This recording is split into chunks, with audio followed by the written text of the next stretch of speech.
Hola chicos, buenos días. ¿Cómo estamos? Ya vamos para nuestra sexta clase. Pero bueno, vamos a comenzar. Ya como ustedes vieron, ya el título de esta clase.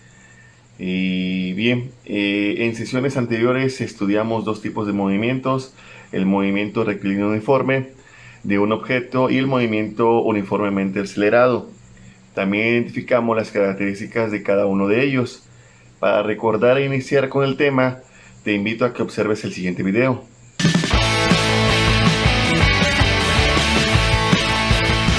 En la vida cotidiana podemos observar la manera en que algunos cuerpos inician su movimiento, desde estar en una posición en reposo y poco a poco van aumentando su velocidad. Te invito a que revises el siguiente experimento.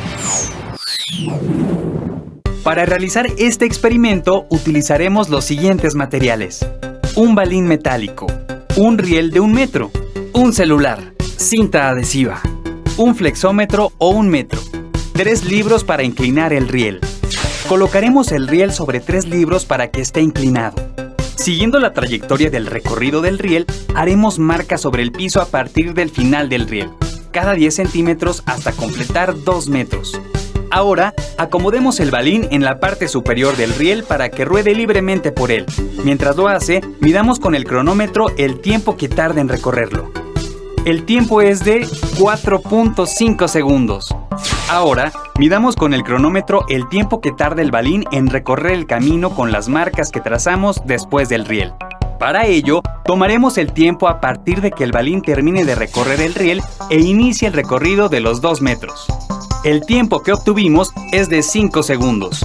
Con los datos obtenidos podemos calcular la rapidez utilizando la fórmula que ya conocemos. La distancia recorrida por el balín entre el tiempo que tardó en recorrerla, es decir, 2 metros entre 5 segundos, el resultado de la división es 0.4 metros por segundo, que es la rapidez con la que el balín se movió en los 2 metros. Si dividimos la primera marca de 10 centímetros, que equivale a 0.10 metros, entre el valor de rapidez 0.4, obtenemos el tiempo que se tardó en recorrer esa distancia. Si el balín tardó 0.25 segundos en llegar a la primera marca y 5 segundos en recorrer los 2 metros, podemos construir una tabla con el tiempo obtenido por cada 10 centímetros que avanzó el balín después de recorrer el riel. La tabla quedaría de la siguiente manera.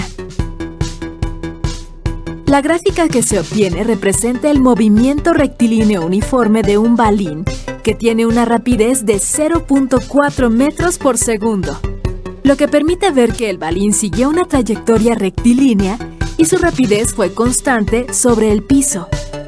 Es decir, recorrió distancias iguales en iguales intervalos de tiempo. Ya vimos qué rapidez tiene un balín en realizar un recorrido en cierta distancia. Pero, ¿en el riel? ¿Su aceleración se mantiene constante o va cambiando durante el recorrido? Para responder a la pregunta, debemos obtener la aceleración del balín, partiendo del tiempo en que se desplazó por el riel, con qué velocidad inicia y la velocidad final que alcanza. Representamos los valores en la fórmula de aceleración que ya conocemos. La velocidad final, que es 0.45 metros por segundo, se resta a la velocidad inicial, que es 0 metros por segundo. El resultado de la operación se divide entre el tiempo, es decir, entre 4.5 segundos. Así se obtiene una aceleración de 0.1 metros por segundo al cuadrado. Con base en los resultados obtenidos, sabemos que el balín tuvo un movimiento uniformemente acelerado. Es decir, partió del reposo al iniciar su recorrido, incrementó su rapidez de forma constante y tuvo una aceleración de 0.1 metros por segundo al cuadrado. En la siguiente tabla puedes ver la velocidad que adquirió el balín en el plano inclinado de acuerdo con el tiempo, lo cual se puede representar en la siguiente gráfica. Observa en la gráfica el incremento de la velocidad a través del tiempo que recorre el balín. ¿Cuál sería la distancia del balín en cada segundo recorrido en el riel? Para calcular la distancia del balín ocuparemos la siguiente fórmula. En un segundo multiplicamos la aceleración 0.1 metros por segundo al cuadrado por un segundo elevando al cuadrado. El resultado se divide entre 2. Si repetimos la operación por cada segundo recorrido, obtenemos las siguientes cantidades representadas en la siguiente tabla. Ahora podemos utilizar los resultados que obtuvimos para elaborar la gráfica. Los puntos que se intersectan entre el tiempo y la distancia representan el movimiento uniformemente acelerado del balín, que tiene una aceleración de 0.1 metros por segundo al cuadrado. Un movimiento rectilíneo uniforme acelerado es cuando la aceleración es constante, como el recorrido del balín en el riel. En el video que acabas de ver, identificamos los dos tipos de movimientos mencionados al inicio de la sesión, es decir, movimiento rectilíneo uniforme y movimiento uniformemente acelerado. Les pregunto, ¿pudieron lograr identificar las características de cada uno? Bien, pues las características del más fácil, es decir, del movimiento rectilíneo uniforme, se pueden resumirse en 3 puntos. Punto número 1 es su velocidad es constante. Esto quiere decir que recorre distancias iguales en intervalos iguales de tiempo.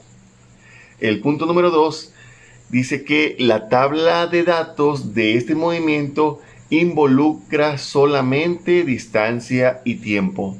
Y en el punto número 3, la gráfica que representa ese movimiento y que se obtiene de la tabla anterior es una línea recta. Ahora recordaremos las características del movimiento uniformemente acelerado que se presenta en el riel. Número 1, su velocidad no es constante porque ésta aumenta en relación con el tiempo. El punto número 2, su aceleración sí es constante. Es importante recordar la diferencia entre velocidad y aceleración. El punto número 3, la tabla de datos de este movimiento involucra velocidad y tiempo. Y el punto número 4, la gráfica que describe este movimiento y que se obtiene de la tabla anterior es una curva. Con esta información aún no podemos construir nuestra propia gráfica. Tenemos que partir de una situación problemática. En la sesión anterior mencionamos que una de las aplicaciones de la caída libre era la clasificación de diversas frutas, granos y semillas. Esta es una propuesta de un buen ejemplo. Necesitamos conocer el proceso, para ello ocuparemos un esquema muy sencillo y nos enfocaremos en la parte en la que interviene la caída libre. El proceso inicia cuando las fresas u otro alimento son distribuidas en una banda que los trasladarán a la rampa de caída libre. En esta zona se encuentran cámaras y dispositivos de rayo láser que detectan los productos defectuosos. Unos segundos después, los productos con defectos son golpeados por un potente y preciso chorro de aire, enviándolos a la zona de rechazo. Mientras tanto, el producto de buena calidad sigue su caída libre de forma natural. Pero se preguntará, ¿cómo es que la máquina sabe cuándo disparar el chorro de aire? Parece algo complicado, pero no lo es. Recuerda que conocemos la distancia entre la cámara y el tubo que lanza el aire, ya que estos están fijos. También sabemos que la caída se debe únicamente a la fuerza de gravedad, que produce una aceleración constante de 9.8 metros sobre segundo al cuadrado. Y por supuesto, el valor de la velocidad inicial, que es 0. Con estos datos, es posible calcular cuánto tiempo después de que la cámara detectó el producto defectuoso, el inyector de aire tiene que activarse. Sin embargo, obtendríamos únicamente un punto de la gráfica y con esto no es posible determinar si será una curva o una recta. Debido a esto, dividiremos la distancia entre 10 para que podamos observar la forma de la gráfica. Para calcular el tiempo haremos la siguiente fórmula. Distancia es igual a 1/2 de la gravedad por el tiempo al cuadrado, pero necesitamos reescribirla en términos de tiempo, por lo cual obtenemos la siguiente fórmula. Tiempo es igual a la raíz cuadrada a 2 veces la distancia entre la gravedad. Sustituimos datos para el segundo punto. ya que en el primero el tiempo y la distancia son igual a 0. Es decir, que calculamos nuestro tiempo considerando 0.1 metros de desplazamiento de nuestro producto defectuoso, lo que nos da un valor de 0.14 segundos. Bien, ahora sustituyamos los datos que tenemos y calculemos los primeros 5. Te invito a que calcules los siguientes 5 datos con la finalidad de que practiques y despejes tus dudas. Esta es la tabla completada. Obsérvala bien y comprueba tus resultados. Hemos terminado nuestra tabla. Así que el siguiente paso es construir nuestra gráfica. Tenemos todos los valores para construirla. Solo debemos recordar que los valores de tiempo se ubican en el eje horizontal y los valores de distancia en el eje vertical. Al igual que en el ejemplo anterior, graficaremos los primeros 5 puntos. Te pido que intentes graficar los siguientes 5 puntos. Esto te permitirá identificar los puntos que hay que retroalimentar para que mejores tu aprendizaje. Estos son todos los puntos graficados. Finalmente te pido que describas qué forma tiene tu gráfica. ¿Es una recta? ¿Es una curva? ¿Una línea horizontal? ¿Qué significa esta forma? ¿Cómo se diferencia de la gráfica de movimiento rectilíneo uniforme? ¿A qué distancia de la cámara está el disparador de aire? Considerando esta distancia, ¿cuánto tiempo después de que se detectó el alimento defectuoso debe dispararse el chorro de aire? Bueno, ya para terminar, te invito a que trates de realizar el experimento del riel inclinado.